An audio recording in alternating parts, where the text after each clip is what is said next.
Hi friends! వినాయకుడి నిమజ్జనం ఇంట్లోనే ఎలా చేయాలో ఈ వీడియోలో చూసేద్దాం. నిమజ్జనం చేసే ముందు ఒకసారి అష్టోత్తర పూజ చేసుకొని, ఆ తర్వాత నిమజ్జనం చేయాలి. ఎలా అనేది ప్రాసెస్ ఈ వీడియోలో మీకు చూపిస్తున్నాను. ఈ నిమజ్జనం అనేది ఇంట్లో చేయకూడదు. ఇంటి బయట కారిడార్‌లో చేయాలి. ఫస్ట్ ఇలాగ మనము నీట్‌గా మాప్ పెట్టేసుకొని, ఆ ప్లేస్‌లోనే ముగ్గు వేసుకొని ఇలాగా గిన్నె గానీ లేదా ప్లాస్టిక్ బకెట్ గానీ ఏదైనా పెట్టుకొని, అందులో వాటర్ యాడ్ చేసుకొని, కొంచెం పసుపు, కుంకుమ, ఒక ₹1 కాయిన్, కొన్ని అక్షింతలు, పువ్వులు వేసుకొని అది గంగా జలంలా భావించి మనము నిమజ్జనానికి ఇలా ప్రిపేర్ చేసుకోవాలి ముందుగాన. ఇందులోనే ఏదైనా నదుల వాటర్ అంటే గంగా నది, కృష్ణా నది వాటర్ గాని ఉంటే అది కూడా యాడ్ చేసుకుంటే మంచిది. నిమజ్జనానికి అంతా రెడీ చేసుకున్నాం కదా!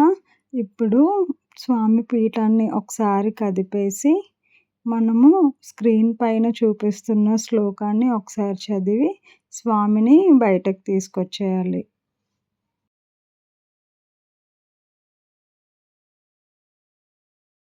విగ్రహం నిమజ్జనం చేసేటప్పుడు స్వామివారి వీపు ఎప్పుడు మన వైపు ఉండాలి. వాటర్‌లో మనం నిమజ్జనం చేసేటప్పుడు ఈ స్క్రీన్ పైన చూపిస్తున్న శ్లోకాన్ని 3 టైమ్స్ చదువుతూ నిమజ్జనం చేయాలి.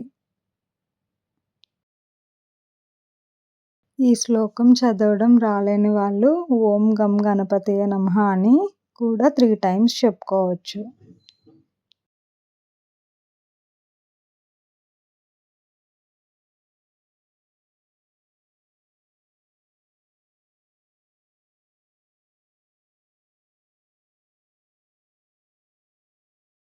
వినాయకుడి విగ్రహం వాటర్‌లో ఫుల్‌గా మెల్ట్ అయిపోయిన తర్వాత, అప్పుడు ఆ వాటర్‌ని బయట ఎక్కడ పడేయకుండా మన గార్డెన్‌లో గానీ, లేదంటే మొక్కల్లో గానీ వేసుకోవాలి.